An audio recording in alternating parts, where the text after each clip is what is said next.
আসসালামু আলাইকুম। এই যে মসুরের ডাল ঘন করে ঝোল করতেছি, আর এই যে এখানে মাংস বসাই দিছি, শোরমা বানাবো আজকে, সাথেই থাকুন। মসুরের ডালের রুটি বানাচ্ছি, মসুরের ডালের রুটি দিয়ে শোরমা হবে, আর আর কিছু রুটি দিয়েও শোরমা বানাবো, রুটিও। আর এই যে এটি শোরমার ভিতর দিব সুন্দর একটা গন্ধ কবি, সুন্দর একটা খাতে, সুন্দর একটা ঘ্রাণ কবি। এটি হচ্ছে চর্বি। আর এই যে খাল্লাল মানেই খেয়ার, খেয়ার মানেই শশা। আর এই যে এটি মরিচ, মরিচও এটির সাথেই বানাইছিলাম। এই যে এইগুলা হচ্ছে, এই যে শর্মা বানাইলে না, এইগুলার স্যান্ডউইচের ভিতর দিলে না খুব স্বাদ লাগে।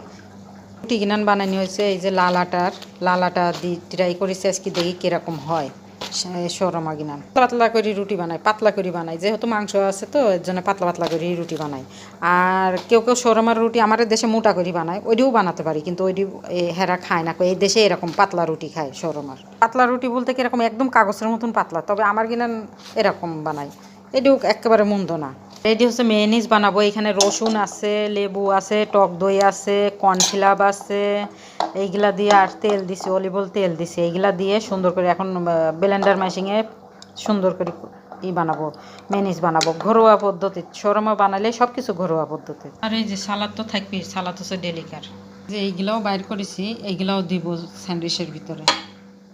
আর এই যে এই সালাডটা হচ্ছে আমার, আর এই যে এইগুলা তো থাকবেই। এই যে এটির ভিতর দেখতেছেন, এটি হচ্ছে আলু।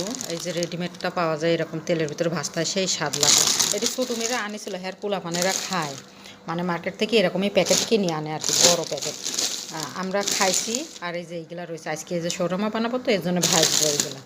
এই যে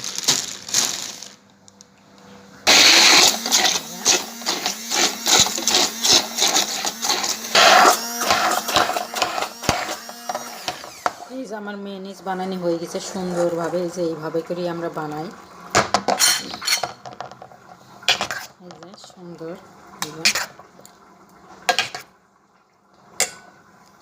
এই যে কিছুটা মেয়োনিজ আমি এখানে থুইছি, আর কিছুটা এখানে রাখিছি। এটির ভিতরে মরিচের ভর্তা দিয়ে দেবো।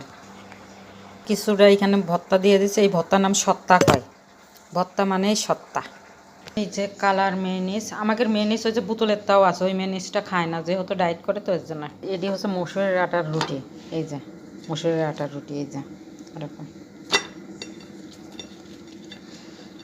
এটি আমার ম্যাডাম বানাইছে এই রুটি কিনার, মসুরের আটার রুটি। এই যে ডায়েট করে তো এর জন্য এরকম খায়। ম্যাডামের শর্মার রুটি বানানি হচ্ছে মসুরের ডালের, এই যে ব্লেন্ডার মেশিনে মসুরের ডাল ভিজাই থুয়ে ব্লেন্ডার মেশিনে ফেটি, তারপরে এই যে এইভাবে বানাতে হয়। আরও কিছু দেওয়া আছে এটির সাথে। আর মাংস কিনান হয়ে যাচ্ছে, এই যে সুন্দর, পানিটা শুকিয়ে গেলেই হয়ে যাবে। এই যে চর্বি গিনান গলায় নিচে, এটির ভিতর দিয়ে দিছি মাংস গিনান আমার। এই যে